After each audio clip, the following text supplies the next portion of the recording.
इस वीडियो में हम लोग देखेंगे भारत के राष्ट्रगान, राष्ट्रगीत, राष्ट्रीय प्रतीक और राष्ट्रीय ध्वज के बारे में। इस टॉपिक से रिलेटेड क्वेश्चन हमेशा एग्जाम में आते रहते हैं, तो आप लोग वीडियो को बिना स्किप किए पूरा देखिएगा। ये एग्जाम के पॉइंट ऑफ व्यू से बहुत ही महत्वपूर्ण क्वेश्चन होने वाले हैं। दोस्तों, मैंने जीके से रिलेटेड और भी वीडियोस अपलोड किए हुए हैं, तो जो लोग भी चैनल पर नए हैं वो जाकर उन्हें देखें। वे सभी एग्जाम के पॉइंट ऑफ व्यू से बहुत ही महत्वपूर्ण वीडियोस हैं, तो आप लोग उसे जरूर देखें। देखते हैं आज का पहला क्वेश्चन।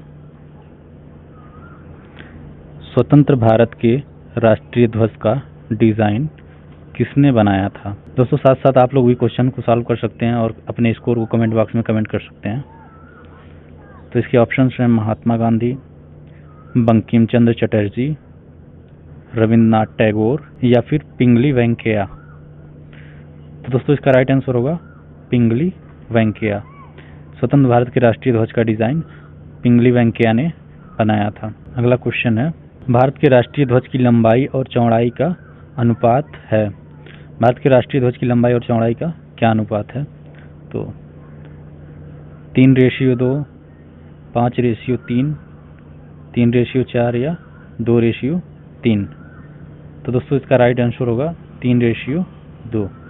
भारत के राष्ट्रीय ध्वज की लंबाई और चौड़ाई का अनुपात है 3:2। मतलब अगर लंबाई 30 सेंटीमीटर होगा तो चौड़ाई 20 सेंटीमीटर होगा।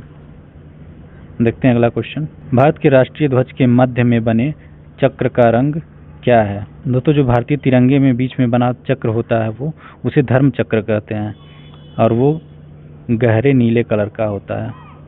राष्ट्रीय झंडे के बारे में कुछ और जान लेते हैं।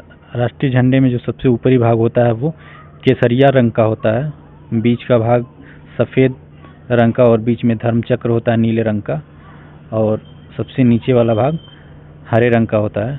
तो जो केसरिया भाग होता है सबसे ऊपर वाला, वो देश की ताकत और साहस को दर्शाता है, और जो बीच वाली पट्टी होती है सफ़ेद पट्टी धर्म चक्र के साथ, वह शांति और सत्य का संकेत होता है, और जो सबसे नीचे वाली पट्टी होती है हरे कलर की, वह देश के शुभ विकास और उर्वरता को दर्शाता है। देखते हैं अगला क्वेश्चन। भारत के राष्ट्रीय ध्वज के चक्र में कितनी तीलियां हैं? 20 तीलियां, 22 तीलियां, 23 तीलियां या 24? तो इसका राइट आंसर होगा 24 तीलियां। भारत के राष्ट्रीय ध्वज के चक्र में 24 तीलियां हैं। देखते हैं अगला क्वेश्चन। राष्ट्रगान जन गण मन सर्वप्रथम कब और कहां गाया गया था? 1911 कलकत्ता में, 1931 कलकत्ता में, 1950 दिल्ली में या फिर 1896 कलकत्ता में? तो इसका राइट आंसर होगा 1911 कलकत्ता में। दोस्तों, राष्ट्रगान के रचयिता हैं गुरुदेव रविंद्रनाथ टैगोर, जिन्होंने राष्ट्रगान को सबसे पहले बंगाली में लिखा था। इसका हिंदी संस्करण संविधान सभा द्वारा 24 जनवरी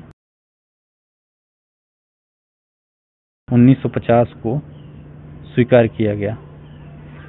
टैगोर ने इसे 1911 में लिखा था। पहली बार यह 27 दिसंबर 1911 को कांग्रेस के कलकत्ता अधिवेशन में गाया गया था। देखते हैं अगला क्वेश्चन। भारत के राष्ट्रीय गान जन गण मन को संपूर्ण रूप से गाने में कितना समय लगता है?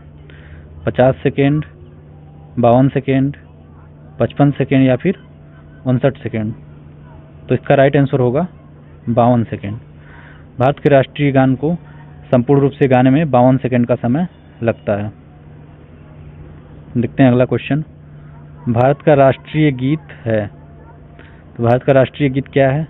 जन गण मन या हिंद देश का प्यारा झंडा, वंदे मातरम या सारे जहां से अच्छा हिंदुस्तान हमारा? तो इसका राइट आंसर होगा वंदे मातरम। भारत का राष्ट्रीय गीत है वंदे मातरम। देखते हैं अगला क्वेश्चन। भारत के राष्ट्रीय गीत के रचयिता कौन है? ऑप्शन है रविंद्रनाथ टैगोर, बंकिम चंद्र चटर्जी, मोहम्मद इकबाल या फिर सरोजिनी नायडू? तो इसका राइट आंसर हो जाएगा बंकिम चंद्र चटर्जी। दोस्तों, भारत के राष्ट्रीय गीत के रचयिता हैं बंकिम चंद्र चटर्जी। भारत के राष्ट्रीय गीत के गायन की अवधि है, मतलब भारत के राष्ट्रीय गीत को संपूर्ण रूप से गाने में कितना समय लगता है? 52 सेकेंड, 60 सेकेंड, 65 सेकेंड या फिर 90 सेकेंड। तो इसका राइट आंसर हो जाएगा 65 सेकेंड। भारत के राष्ट्रीय गीत को संपूर्ण रूप से गाने में 65 सेकेंड का समय लगता है। देखते हैं अगला क्वेश्चन। भारत का राष्ट्रीय गीत वंदे मातरम सर्वप्रथम कब गाया गया था? 1886 को, 1896 को, 1906 को या फिर 1907 को? तो इसका राइट आंसर हो जाएगा 1896 को। राष्ट्रीय गीत लिखा गया था 7 नवंबर 1876 को बंकिम चंद्र चटर्जी के द्वारा, और इसे सर्वप्रथम गाया गया था 1896 में कांग्रेस के कलकत्ता अधिवेशन में, और इसे गाया था गुरुदेव रविन्द्रनाथ टैगोर जी ने। देखते हैं अगला क्वेश्चन। भारत का राष्ट्रीय गीत वंदे मातरम किस ग्रंथ से संकलित है? मतलब भारत के राष्ट्रीय गीत को किस ग्रंथ से लिया गया है? मुंडकोपनिषद, आनंद मठ, भारत भारती या फिर रामायण? तो इसका राइट आंसर हो जाएगा आनंद मठ। आनंद मठ बंकिम चंद्र चटर्जी द्वारा लिखा गया ही एक ग्रंथ है, उसी ग्रंथ से राष्ट्रीय गीत को लिया गया है।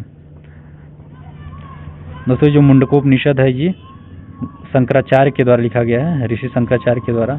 भारत भारती लिखा गया है मैथिली शरण गुप्त के द्वारा, और रामायण लिखा गया है महर्षि वाल्मीकि के द्वारा। देखते हैं अगला क्वेश्चन। भारत के राष्ट्रीय प्रतीक चिन्ह में कितने शेर दिखाई देते हैं?